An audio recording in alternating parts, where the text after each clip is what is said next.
CH అగ్రహారంలో అనుమానాస్పద పరిస్థితిలో మృతి చెందిన పెంపుడు కుక్కకు పోస్టుమార్టం ప్రక్రియ పూర్తయింది.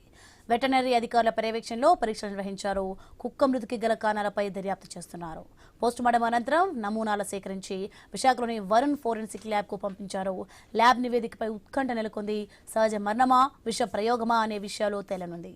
సిహెచ్ అగ్రహారంలో చిన్నారితో కలిసి వెళ్లిన పెంపుడు కుక్క మృతి చెందిన ఘటనపై పలు అనుమానాలు వ్యక్తమవుతున్నాయి. కుక్కపై మరో జంతువు దాడి చేసి ఉండొచ్చని లేదా రేబీస్ వైరస్ సోకి ఉండే అవకాశాన్ని కూడా కొందరు నిపుణులు ప్రస్తావిస్తున్నారు. రేబీస్ సోకిన కుక్కలు సాధారణంగా ఆహారం తీసుకోవడం మానేసి 24 నుంచి 48 గంటల వ్యవధిలో మృతి చెందే అవకాశం ఉందంటున్నారు. ఇక యానిమల్ లవర్స్ అసోసియేషన్ అధ్యక్షుడు సుశితో మా ప్రతినిధి Rajesh face to face. Kakinada జిల్లా తుని నియోజకవర్గం దొండవాక పంచాయతీ సంబంధించి సిహెచ్ అగ్రహారంలో 8 రోజుల నుంచి జరుగుతున్న పాప మిస్సింగ్ మిస్టరీ ఏమైతే ఉందో, కుక్క ద్వారా ఆ పాపతో వెళ్ళిన కుక్క ద్వారా పాప ఆచూకీ దొరుకుతుందనే దానిపై కూడా పోలీసులు జీపీఆర్ఎస్ పాపకి ఆచూకీ కోసం కుక్కకి జీపీఆర్ఎస్ ట్రాక్ వేయడం, 2 రోజుల పాటు కుక్క అక్కడ స్థానికంగా ఏవైతే చుట్టుపక్కల 2 కిలోమీటర్లు వెళ్ళి వెనక్కి తిరిగి వచ్చి పాప ఇల్లు ఏవైతే ఉందో జాహ్నవి ఇల్లు అక్కడ చెట్టు కింద సేద తీర్చుకుంటూ కుక్క విచిత్రంగా అక్కడున్న స్థానికంగా కుక్క పెంచిన వారిపై, వారి కుటుంబ సభ్యులపై, అక్కడున్న పశువులపై దాడి చేయడంతో పోలీసులు జీపీఎస్ ట్రాక్ ఉన్నప్పుడు కూడా అక్కడున్న ఏవైతే జాబ్ మెస్లో కూడా కుక్కను పెట్టిన పరిస్థితి. అసలు కుక్క అలా అవడానికి గల కారణం, అసలు కుక్క ఎందుకు అలా అవుతుంది అనే దానిపై కూడా పెట్ అండ్ యానిమల్ లవర్ అసోసియేషన్ నుంచి ఎవరైతే ప్రెసిడెంట్ చక్కా సుశీ కూడా ఉన్నారు, వారిని అడిగి మరింత సమాచారం అడిగే ప్రయత్నం కూడా చేద్దాం. నమస్తే మేడం. మేడం చెప్పండి, ఇప్పుడు చూస్తున్నాం అంటే బేసిక్గా మీరు పెట్ లవర్గా ఇప్పటికే చాలా కుక్కలు పెంచుతున్నారు, చూస్తున్నాం మనం. అంటే మీకు కుక్కలతో కూడా దాంతో వారికి మీకు దగ్గరగా చూస్తూ ఉంటారు. అయితే ఈరోజు ఏవైతే తుని ఇష్యూ సంబంధించి ఈ తునిలో వారం రోజుల పాటు చిన్నారి జాహ్నవితో కుక్క వెళ్ళడం, మళ్ళీ వెనక్కి తిరిగి రావడం, దానికి జీపీఆర్ఎస్ చేయడం, కుక్క చనిపోవడం. అంటే కుక్క చనిపోయింది అంటే యాజ్ ఎ డాగ్ లవర్గా దానికి ర్యాబీసా లేకపోతే ఇతర కారణం అసలు మీరు ఏమనుకున్నారు? యాక్చువల్లీ అండి, మనకి అక్కడ ఏబీసీ సెంటర్లో పెట్టారు కదా, తుని ఏబీసీ సెంటర్లో శ్యామ్ గారు అని చెప్పి మనకి ఇక్కడ ఏబీసీ సెంటర్ ఎవరైతే చూస్తున్నారో ఆ రోజే నేను ఆయన కాంటాక్ట్ చేసి అడిగాను అనమాట. ఏంటి సార్ అంటే, లేదు మేడం అది కొంచెం రేబీస్ సిమ్టమ్స్తో ఉంది డాగ్ అని అన్నారు. సో అలాంటి కండిషన్స్ ఉన్నప్పుడు ఏం చేయాలంటే అధికారులు అది ఎంతవరకు బయటకు వదలడం సమంజసం అన్నది చూసుకోవాలి. రెండోది ఏంటంటే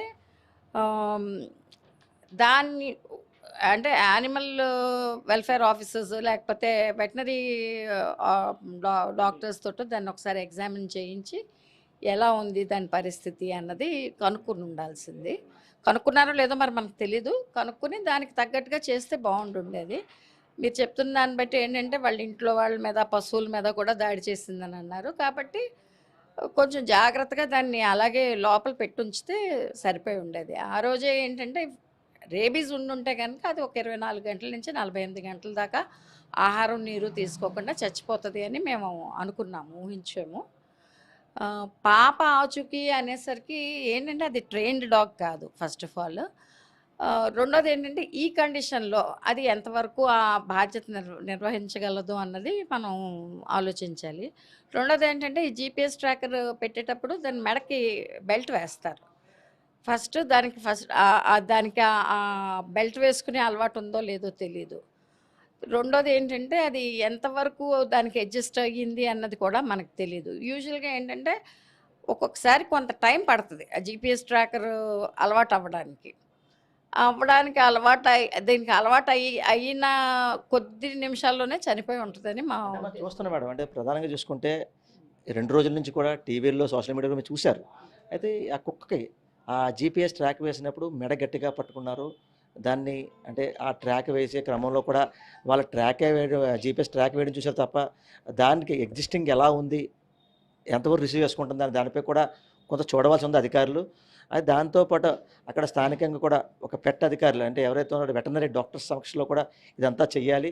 కానీ పోలీసులు అయితే నేరుగా వాళ్ళు ఏంటంటే జీపీఎస్ ట్రాకర్ పెట్టుకోవడమే చూసారు తప్ప అని చెప్పని కొంతమంది చెప్తారు. దాన్ని మీరు ఏమనుకుంటారు? ఖచ్చితంగా వాళ్ళు మాత్రం ఎక్స్పర్ట్స్ పర్యవేక్షణలోనే చేయాలండి. ఫస్ట్ ఆఫ్ ఆల్ అది పెట్టుకోవడానికి దానికి అదే పెట్టడం అది క్యారీ చేసే అంత కెపాసిటీ ఉందో లేదో కూడా చూసుకోవాలి వాళ్ళు. మరి వెటనరీ డాక్టర్స్ పర్యవేక్షణలో చేశారో లేదో అన్నది మనకి ఐడియా లేదు దాని గురించి. చెయ్యాలి మాత్రం ఖచ్చితంగా. అంటే మనం చూస్తున్నాం మేడం. అంటే బేసిక్‌గా ఇప్పుడు మనం ఎక్కడైనా మర్డర్స్ అయినా, లేపోతే ఏమన్నా పట్టుకోవాలనుకున్నా, లేతే ఏమన్నా దొంగలు పట్టుకోవాలన్నా కూడా మనకు బేసిక్‌గా ఏంటంటే డాగ్ స్క్వాడ్స్ గాని, లేదా ఆర్మీ వాళ్ళు గాని అంతా ఏంటంటే మ్యాన్లీస్ డాగ్స్, లేకపోతే లాబ్రడార్స్, జర్మన్ షెపర్డ్స్ ఇవన్నీ కూడా ట్రైనింగ్ ఇచ్చి వాటితో పట్టుకుంటూ ఉంటారు. అంటే ఈరోజు దీన్ని చూస్తే అది యాక్చువల్లీ అది డాగ్ ఏదో కూడా తెలీదు మనకు బ్రీడ్ అది. అయితే దానికి 7 మంత్స్ ఏజ్. అంటే అటువంటి డాగ్ ఈరోజు ఈ చిన్నారి 4 రోజుల పాటు కూడా చిన్నారితో వెళ్ళి వెనకొచ్చింది.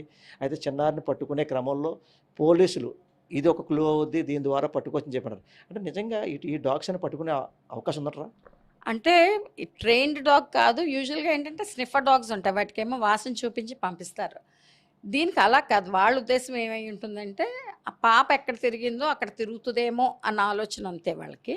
అని ఉండుండాలి తప్ప, ఆ స్నిఫర్ డాగ్స్ కూడా చేయలేకపోయినాయి కదా! వాళ్ళు తీసుకొచ్చి చూపించారు వర్షం కారణంగా అనుకుంటా. అవి ఏమీ చేయలేకపోయినాయి ఆ విషయంలోనూ.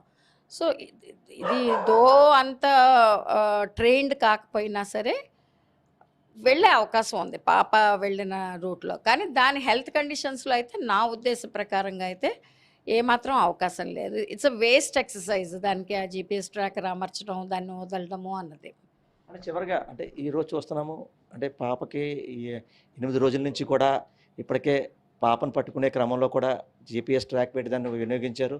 ఈరోజు చూస్తే అంటే వారి తల్లిదండ్రులు, వారి కుటుంబ సభ్యులు, స్థానికులు మొత్తం ఏవైతే ఈ టీవీ చూస్తున్నారో, ఎవరైనా సోషల్ మీడియా చూస్తున్నారో ప్రతి ఒక్కరూ కూడా ఆశాభావం వ్యక్తం చేశారు. అంటే కుక్క ద్వారా దొరికేస్తుంది, ఖచ్చితంగా జీపీఎస్ ట్రాక్ పెట్టి డైరెక్ట్‌గా వెళ్ళిపోతుంది కుక్క అని చాలా చూశారు. అయితే ఈరోజు కుక్క చనిపోయింది. అంటే కుక్క చనిపోవడం గల కారణం అంటే మీకు ఉన్న అనుభవంతో మీరు చాలా డాగ్స్ పెంచుతున్నారు. ఇప్పుడు చూస్తున్నాము. పదుల సంఖ్యలో పెంచుతున్నారు. మీకు కూడా వాటితో కూడా మంచి అనుభవం ఉంది. అంటే ఆ చనిపోవడానికి అసలు మీరు డాక్టర్లకి మీకున్న అనుభవం ప్రకారంగా, మీకు కుక్కలకి ఉన్న అనుభవం ప్రకారంగా అసలు మీరేమనుకుంటారు? అంటే మోస్ట్‌లీ ఏదైనా దాన్ని జంతువులు దాడి చేసి ఉండొచ్చండి వాటిల మీద. ఎందుకంటే దాని ఒంటి మీద గాయాలున్నాయని అన్నారు. సో, వాటి ద్వారా దానికి రేబీస్ వచ్చి ఉండే అవకాశం ఉంది. ఆహ్, అది పోస్ట్‌మార్టం చేస్తే మనకి తెలుస్తుంది. అది ఏంటి అన్నది.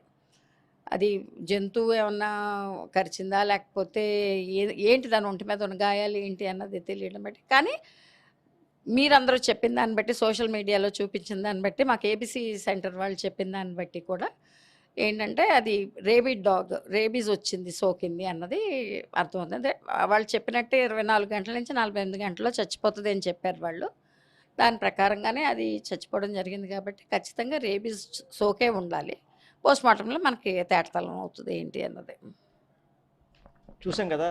ఓవరాల్‌గా ఈ చిన్నారి ఎవరైతే జాహ్నవితో వెళ్ళిన కుక్క చనిపోవడంతో పాటు దానికి అంటే ఈ 4 రోజుల పాటు కుక్క వెళ్ళడం, దానికి తీసుకురావడం, దానికి ఏవైతే జీపీఆర్ఎస్ ట్రాక్ పెట్టడం అంటే ఇదంతా చూస్తే ఈ కుక్క చనిపోవడం గల కారణం ఏమన్నా వేరే కుక్కలు దాడి చేసినా, లేకపోతే ఏమైనా జంతువులు దాడి చేసినా దానిపై తెలియాల్సి ఉంది. అంటే కుక్క యొక్క ప్రవర్తన చూస్తే మాత్రం దానికి ర్యాబీస్ సోకి ఉండి ఉండొచ్చు.